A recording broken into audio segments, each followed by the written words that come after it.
Ladies and gentlemen, this is a story that I found on CNBC July 1st, 2020. They are estimating that 17.6 million unemployed Americans probably won't return to their pre pandemic jobs.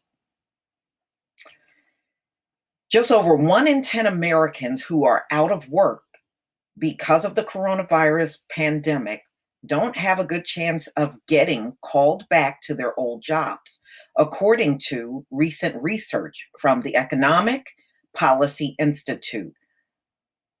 About 11.9 million Americans are unemployed as a result of the pandemic, or about 7.2% of the workplace have no hope of returning to their old jobs, while 5.7 million workers, or 3.5% of people, expect to get called back to work, but probably won't.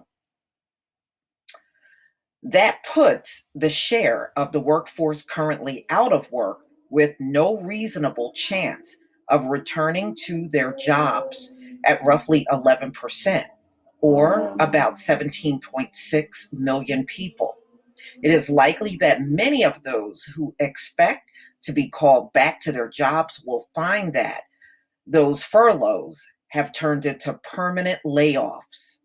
Overall, the rate of permanent unemployment is high across the board. But Black and Brown workers, as well as women, especially Hispanic, Asian, and Black women, will likely be hit the hardest. Younger Americans and those with lower levels of education are expected to have a higher rate of permanent job loss. And unless Congress act, even the workers that reasonably expect to return to their old jobs are on shaky ground.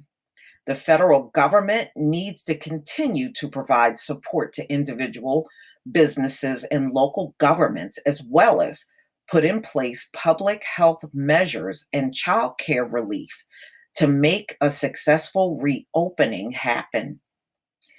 There needs to be a demand for good services in order to furlough workers to be needed in their former employers and get called back. If not, many won't be called back and will face sustained, highly unemployable. So, wow. I mean, with so many businesses shut down, who can really interview? They would all have to be phone interviews.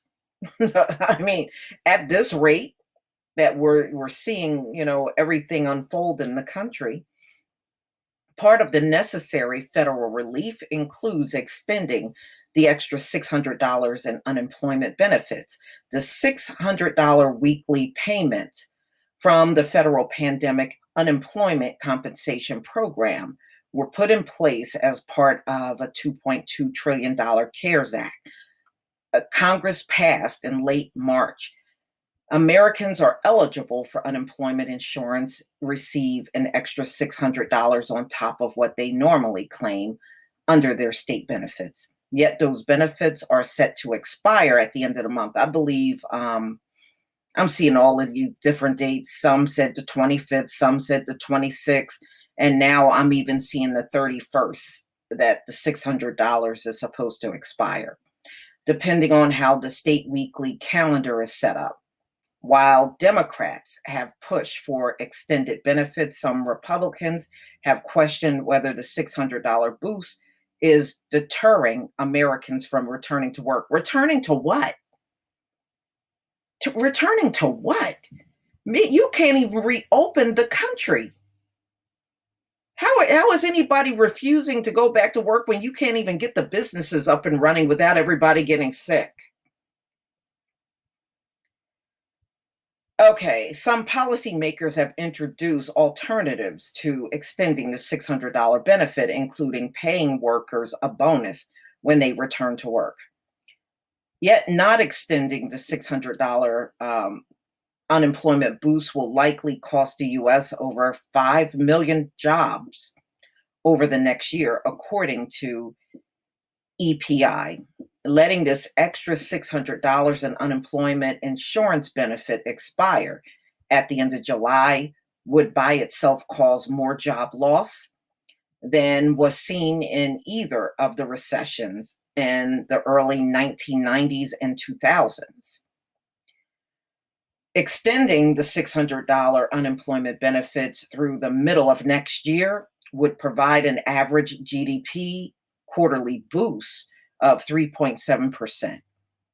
I think most people think that the $600 get cut off, that they are not, um, I'm sorry, let me go back.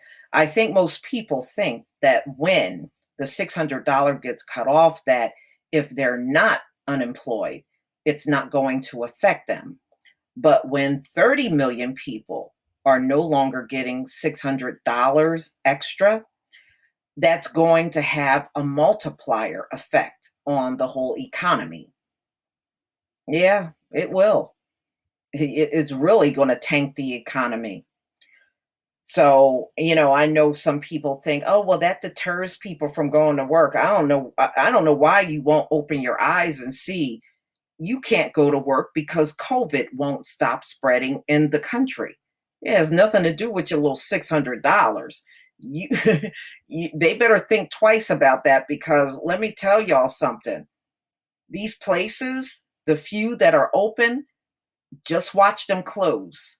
Just watch them close. It don't matter how defiant a governor is or a president is. You can't control COVID-19. So therefore, you don't have no say over what stays open and what closes. I mean, for real, you really don't.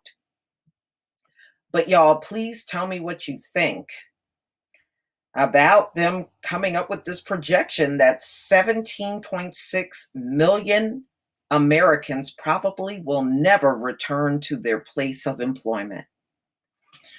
Please leave your comment and subscribe. Don't forget to hit on the notification bell, and I'll see you on the next video. Peace, family.